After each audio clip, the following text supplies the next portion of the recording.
হল থেকে সিনেমা দেখে বের হচ্ছেন প্রধানমন্ত্রী তারেক রহমান, পাশে কন্যা জাইমা রহমান। বাইরে অপেক্ষায় থাকা উৎসুক দর্শকদের দিকে হাত নেড়ে সাড়া দিচ্ছেন সরকার প্রধান। সাধারণ দর্শকদের মতো রাষ্ট্রের প্রধান নির্বাহীর সিনেমা দেখে বের হওয়ার এই দৃশ্য বিরল এক মুহূর্ত।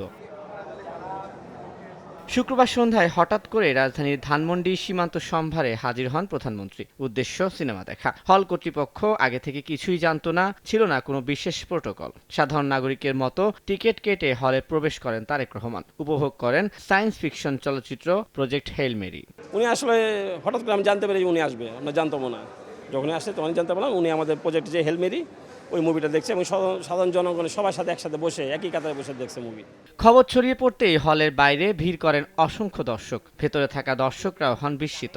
অনেকেই বলছেন প্রধানমন্ত্রীকে এতটা স্বাভাবিকভাবে জনসাধারণের মাঝে দেখতে পাওয়া অন্যরকম এক অভিজ্ঞতা। অনেক বছর পরে মনে হলো একজন স্বাভাবিক প্রধানমন্ত্রী আমরা পাইছি, যার মধ্যে কোনো ওইরকম অহংকার নাই বা সে কোনো ওইরকম ভিআইপি প্রোটোকল নিয়ে আসে না। একদম সাধারণ মানুষের সাথে মিলেমিশে আজকে সিনেমা দেখছে। সে আমাদের সামনে কাছে খুবই ভালো লাগছে, সত্যি তাকে এত কাছ থেকে দেখে খুব আনন্দিত। বাংলাদেশের সর্বপ্রথম প্রধানমন্ত্রীকে দেখলাম যে বিনোদনের জন্য এখানে আসছে, আর কাউকে দেখে নাই। আরো মানুষরা যদি একটু সাইড থাকতো তাহলে উনি হয়তো বা থামতো, আমাদের সাথে কথাও বলতে পারতো।